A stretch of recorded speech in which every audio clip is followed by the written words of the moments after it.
Rain hammered the jungle like it was trying to wash the war away. But the fire rising from the wrecked tree line kept fighting back, glowing angry and alive. Our boots sank into mud that felt warm, like something underneath it was still breathing, and the air shook with distant screams that didn't sound like victory or defeat, just fear trying to escape the dark. The tank burned behind us, metal twisting like it wanted to scream too, throwing sparks into the rain as if fire refused to die. Tonight, I tasted smoke and dirt and guilt at the same time, wondering if any step I took was the one that doomed us, wondering if the silence between gunshots was mercy or a warning. My heart slammed against my ribs as if it wanted out, and every face around me looked like a question no one could answer. The jungle felt alive, watching us, waiting for the next mistake. And as the smoke curled around the trees like a hand pulling us forward, one thought rose louder than the gunfire. What if the first flame you light never stops burning inside you? The storm pushed us deeper into the trees, each step sinking into mud that grabbed at our boots like it wanted us to stay. Nobody spoke. Even Ramirez kept his jokes buried under the weight of what we'd just walked through. The jungle smelled like wet leaves and burned metal, a mix that clung to the back of my throat. Hail stopped every few feet, eyes locked on shadows that moved too quietly to be wind. I kept hearing the tank explode again in my head, seeing the fire reach for the sky like it wanted to warn someone. Collins kept glancing at me, waiting for an order I wasn't sure I had the right to give anymore. Clark walked behind us, breath slow but shaky, hands never far from her bag. The rain softened, but the quiet hardened, and every sound felt like a test of who we were becoming. The deeper we moved, the more the jungle closed in, branches brushing our shoulders like fingers trying to pull us back. A thin fog drifted across the ground, hiding roots ready to trip us and holes waiting to swallow our steps. Ramirez whispered that he felt eyes on us, and for once, nobody told him to quiet down. Hale lifted his fist, stopping us cold, pointing toward a patch of leaves that trembled without the wind's help. We aimed our rifles, breaths held in a moment that felt too long to be safe. Then a bird burst out, wings slapping the air like a warning shot. Collins cursed under his breath, but no one lowered their weapon. Not yet. Not yet. The jungle wasn't playing with us. It was watching. We found the clearing by accident, stepping into it like crossing a line we didn't know was drawn. The rain eased to a slow drip from the branches, and the air felt warmer. Too warm, as if something had been here moments before. Boot prints pressed into the mud, small and recent, heading toward a ridge hidden by thick vines. Clark knelt to check them, her fingers hovering above the tracks like she was afraid to touch the truth. Collins wanted to follow them right away, but Hale held him back, shaking his head, eyes scanning the tree line as if he expected it to blink. I felt it too. The sense that whoever left those prints knew we were here now, and maybe that's exactly what they wanted. We moved toward the ridge with slow steps, each one feeling heavier than the last. The light faded under thicker branches, turning the air colder even as sweat ran down our backs. The jungle smelled different here. Sharper, like smoke had passed through long before we arrived. Ramirez gripped his radio tight, hands shaking almost too much to hide. Clark drifted closer to me, whispering that something didn't feel right, and she was never wrong about moments like this. A distant metallic click echoed from the ridge, soft but sharp enough to slice straight into our nerves. We froze. The jungle froze with us. Then Hale looked over his shoulder, eyes wide, and I knew the ambush from earlier wasn't the end. It was the beginning. The sun broke through the canopy in thin golden lines, but the light felt wrong, too clean for the things we carried from the night before. Nobody talked about the tank or the fire or the screams that wouldn't leave our ears. Silence held us together tighter than any order could. Ramirez kept touching the radio like he expected it to burn him. Collins walked ahead with a jaw so tight it looked carved from stone, and Clark scanned each face like she was checking for wounds no one could see. Hale kept stopping at random, listening to the jungle as if it whispered secrets only he could hear. Command had ordered us deeper in, saying the enemy from last night was on the move. But something in my chest said they weren't moving at all. They were waiting. The jungle thickened as if trying to slow us down. Branches tangling above our heads while vines tugged at our legs. Ramirez finally spoke, voice soft, saying he heard movement behind us earlier but didn't want to make it real by mentioning it. Collins snapped, telling him to keep it together, but his voice cracked in a way that gave him away. Clark stepped between them before the argument lit up like dry brush. I could feel the tension rising not from the enemy, but from us, the way guilt and fear push people into corners they don't want to stand in. Hale pointed toward a ridge ahead, saying he saw smoke threading through the trees, not thick enough to be fire, thin enough to be trouble. When we reached the ridge, the smell hit us first. Cooked rice, wood smoke, something warm and human. A village nearby. Command had warned us. Most villages had people who were neither friend nor enemy, just caught in the middle. But after last night, trust felt like a luxury we couldn't afford. Collins wanted to scout ahead alone, but Clark grabbed his arm, reminding him that fear makes people stupid. I told Hale to take point. He moved quietly, almost too quietly, like the forest had taught him to breathe its way. Below us, huts sat in a clearing, peaceful in a way that felt unreal, untouched by the fire and rain that soaked our night. It didn't feel right. Peace never showed up this close to war without asking for something back. We moved down toward the village, slow and steady, rifles low but ready. Kids' voices echoed faintly from somewhere behind the huts, but no one stepped into view. It felt staged, like a painting hung in the wrong frame. Ramirez whispered that it reminded him of Sundays at home when the street was too quiet, the kind of quiet that meant trouble. Hale pointed at footprints scattered in the dirt.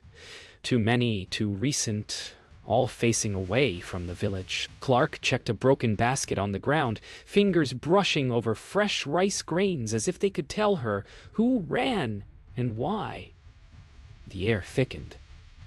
Something had scared them. Something that wasn't us. We reached the largest hut at the center, its curtains swaying gently, as if someone had slipped inside only moments before.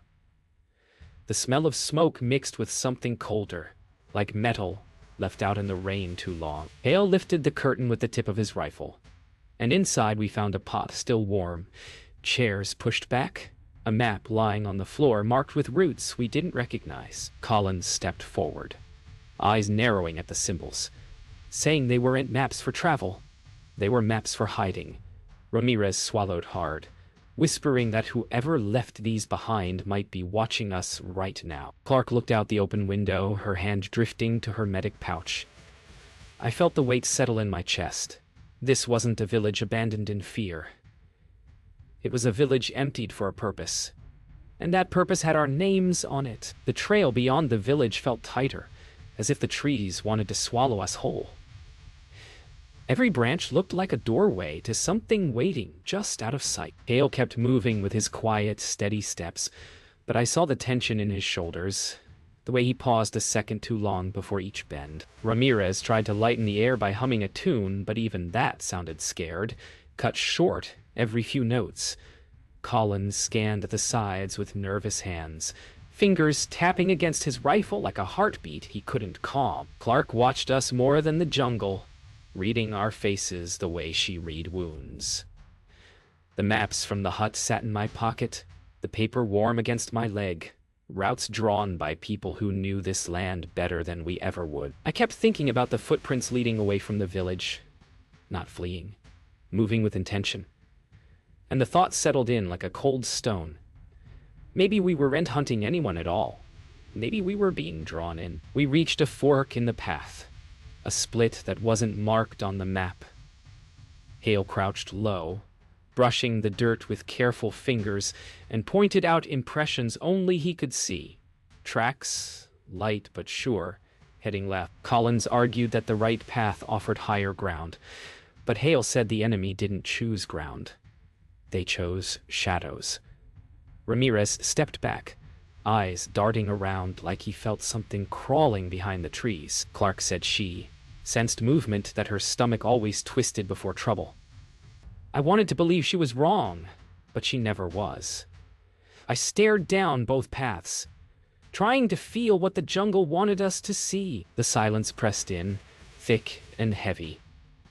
Then I chose left, not because it was safer, but because danger felt too close for logic to matter anymore. The left path narrowed, until we had to move single file. Leaves brushed our faces, their edges wet and cold. Something about the silence felt wrong, too controlled, like the jungle was holding its breath. Ramirez whispered that he heard footsteps behind us, but when we stopped, nothing moved.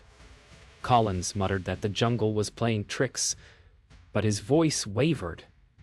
Hale slowed, eyes fixed ahead, hand rising to signal us down. We crouched, breaths shallow.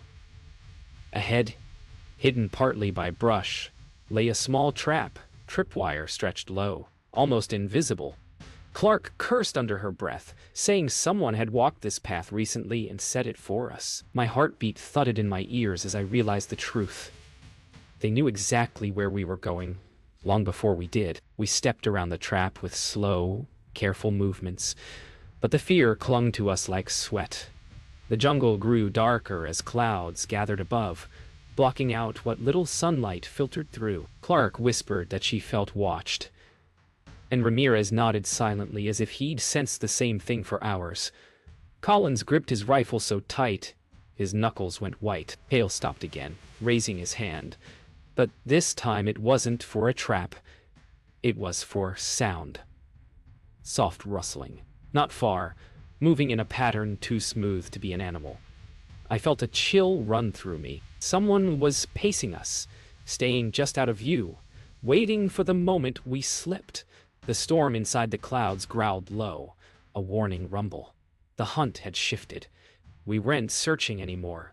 We were being followed. The rustling grew clearer, circling us in slow arcs, always staying just beyond our sight. Hale's breathing changed, slow and steady, like he was tuning into the rhythm of something hunting us. Collins muttered that we should fire a warning shot, but I shut that down before the words finished. The jungle wasn't empty.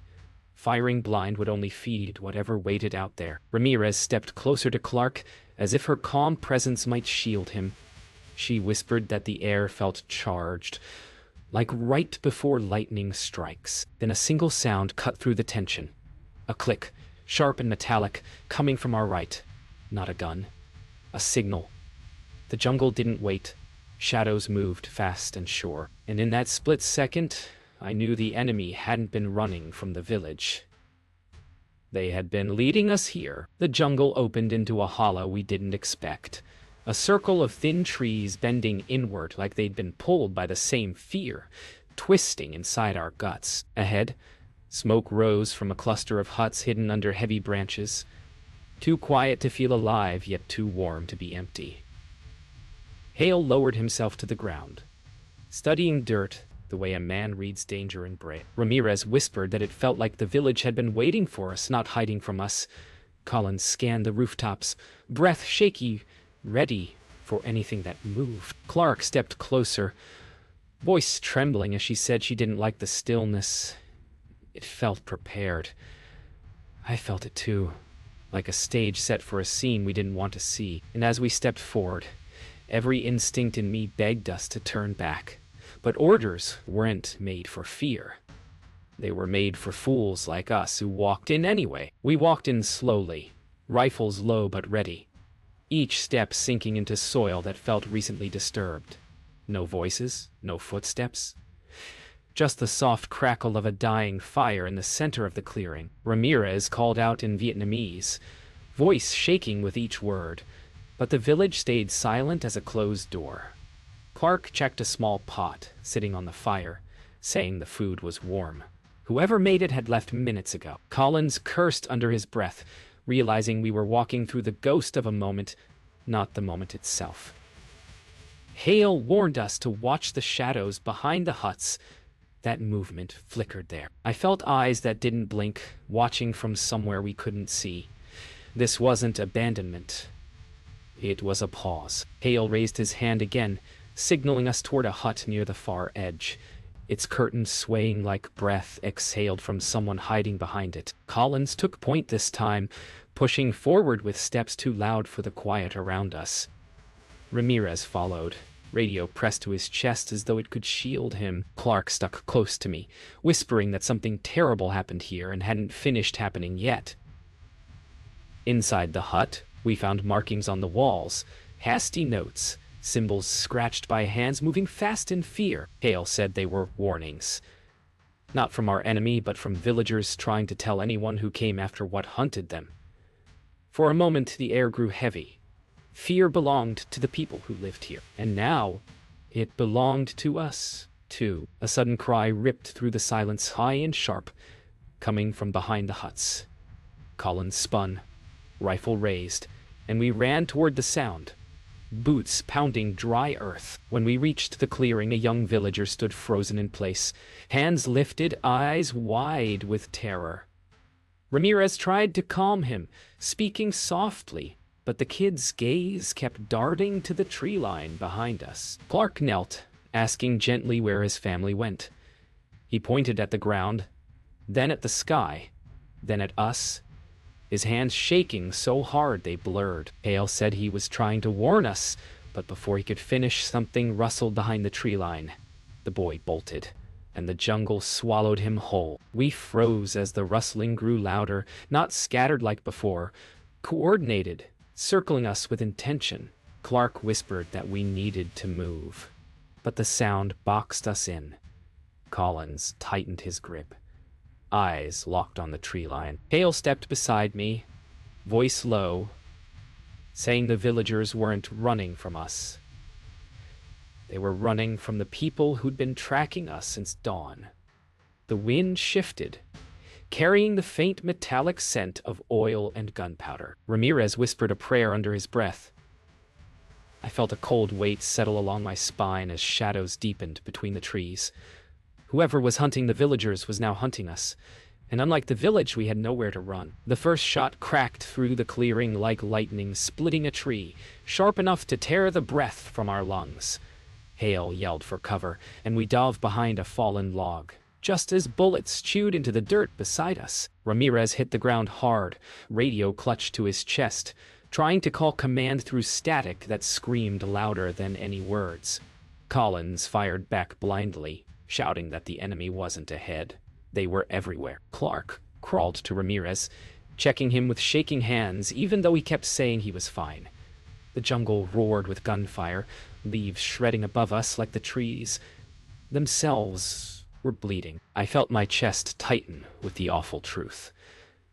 The enemy had driven us here, herding us like cattle into a killing ground they knew better than their own breath. And now we were fighting shadows in their home. We pushed deeper into the brush, crawling on our elbows until the gunfire thinned enough to let us breathe again. Hale motioned left, saying the sound was shifting, like the enemy was guiding us somewhere they wanted. Collins cursed that we were tired of being pushed around, but his voice cracked in fear more than anger. Ramirez finally got a signal on the radio, but it was weak, just static, mixed with a voice he couldn't make out. Clark whispered that we needed high ground or we'd never see what was hunting us. I nodded, wiped sweat and mud from my face, and felt the weight of every wrong turn we'd made. The jungle didn't just hide the enemy, it carried them. The ground sloped upward until we reached a ridge overlooking a narrow ravine, mist drifting through it like ghostly breath. Hale dropped to a knee, pointing out fresh tracks moving fast through the mud below. Too many to count. Collins said it meant the enemy split their force, surrounding us rather than chasing us. Clark closed her eyes for a second, whispering that we needed to decide whether to stand our ground or keep running. Ramirez looked at me with fear he didn't bother hiding this time. My heart pounded like it wanted out, telling me that if we stayed, we'd be swallowed whole. But if we ran, we'd run straight into whatever trap I'd laid. The ravine waited below, like a throat ready to close. Gunfire erupted again, this time from behind, pushing us toward the ravine whether we wanted it or not. Hale screamed to move, and we slid down the slope, dirt and stones tumbling with us. Ramirez clung to his radio as if it were the only thing keeping him alive. Clark reached out to steady him, nearly losing her balance. Collins turned and fired up the ridge, shouting that he saw silhouettes closing in. My legs hit the bottom of the ravine hard, pain shooting through my knee, but I forced myself up. The air was colder down here, thick with mist that swallowed sound and sight. It felt like a place the jungle kept for moments that needed to disappear. At the bottom, the mist parted just enough to reveal a narrow path curling into the jungle's throat. Hale said it was the only way out, but Collins argued it could be another trap. Clark stepped between them, voice steady despite her shaking hands, saying we didn't have a choice. Ramirez squeezed his radio one more time, whispering for someone, anyone, to hear us. I listened to the silence pressing in around us, the kind that felt too heavy to be natural. The enemy fire had stopped, not because they'd lost us, but because they'd pushed us exactly where they wanted, a place too tight for escape, too quiet for hope. And as we stepped into the narrow passage, a cold truth settled in my spine. This wasn't a chase anymore. It was a final move. The passage swallowed us in seconds, walls of tangled roots rising on both sides like ribs closing around a heart. The air felt colder here, the kind that sinks into your bones and makes every breath sound too loud. Hale walked ahead, every step deliberate, his hand hovering just above the ground as if he could feel danger through his fingertips. Collins muttered that this place felt wrong, but even his voice turned small inside the narrow walls. Ramirez whispered that the radio had gone dead again, not even static left to fight with. Clark moved beside me, close enough that I could hear the tightness in her breathing.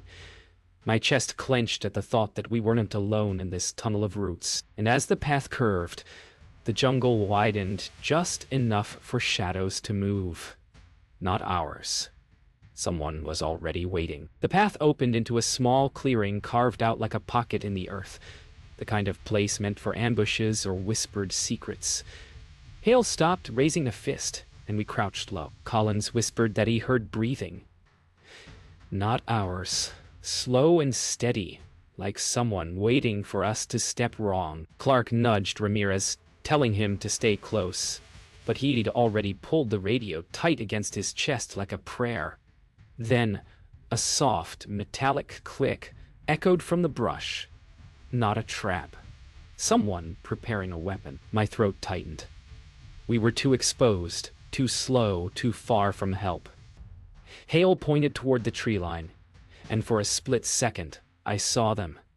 Shapes shifting between branches, eyes catching the faint light. The jungle wasn't hiding them. It was presenting them. The first burst of gunfire lit up the clearing like stars, exploding too close to the earth. We dove behind roots and fallen branches, dirt spraying into our eyes as bullets ripped into the ground. Ramirez screamed into the radio, desperate for anything to break through. But the jungle swallowed his words like it swallowed everything else. Clark pressed her back to mine, breathing fast but steady, her calm the anchor none of us deserved. Collins fired with quick bursts, shouting that they were flanking from the left, but every direction felt like left, right, and nowhere all at once. Hale moved with a kind of focus I'd never seen, firing only when he was sure, every shot a message carved into the chaos. My heart pounded as I realized we weren't fighting to win. We were fighting to keep from disappearing into the trees forever. The fight dragged on until the air tasted like copper and smoke, every breath a reminder that we were running out of time. Hale shouted that the enemy was thinning, but Collins yelled back that he didn't believe it. Things this deadly didn't thin. They repositioned. Clark grabbed Ramirez and pulled him down just as a bullet snapped past where his head had been, her hands shaking harder than she wanted us to see. I peeked over a root and caught sight of a figure slipping through the brush, calm and unhurried, as if they already knew how this ended. My stomach twisted. These weren't soldiers chasing victory. They were hunters finishing a pattern they'd drawn hours ago. Maybe days. and we'd walked right into the center of it. The final shift in the gunfire felt different. Slower, more deliberate. Hale crawled up beside me, eyes narrowed, saying the enemy was trying to push us one last direction.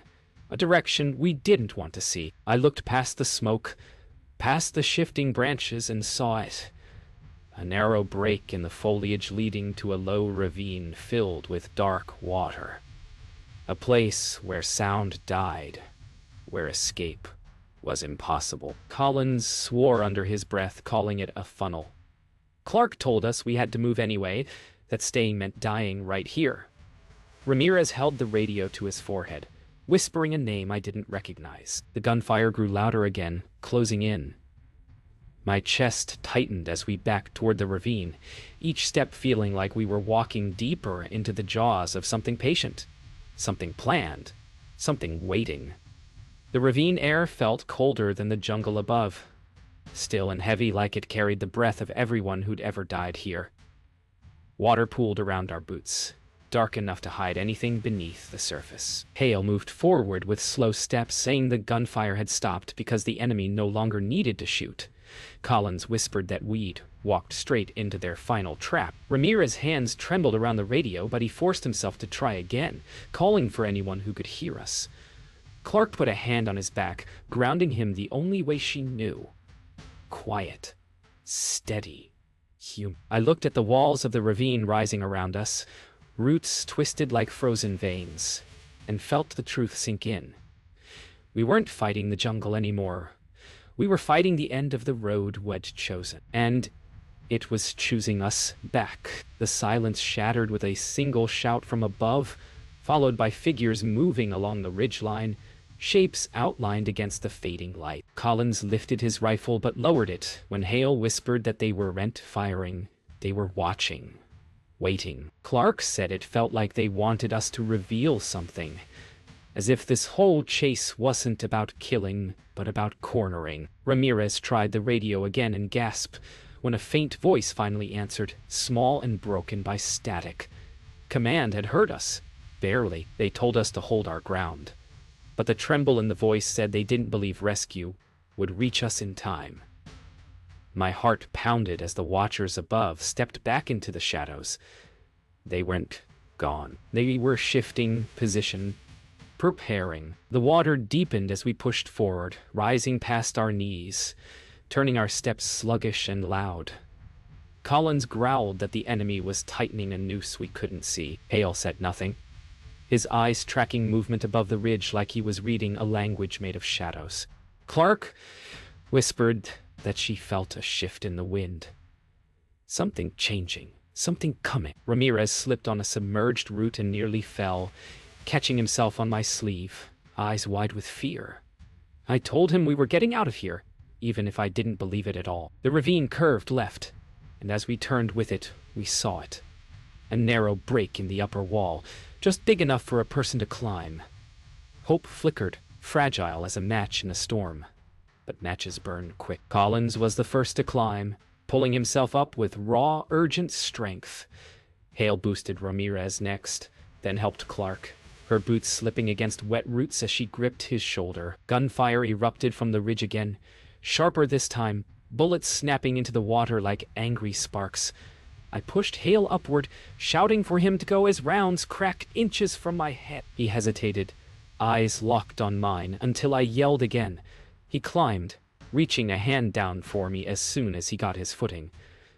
I jumped for it, just as a burst of gunfire lit the ravine, the shockwave echoing through the walls. My fingers caught his wrist, mud dripping between our hands. He pulled.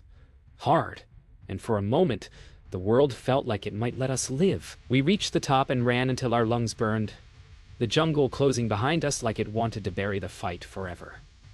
When we finally collapsed beneath a canopy of tall, quiet trees, the world felt too still to trust. Ramirez lay on his back, staring at the sky as if seeing it for the first time.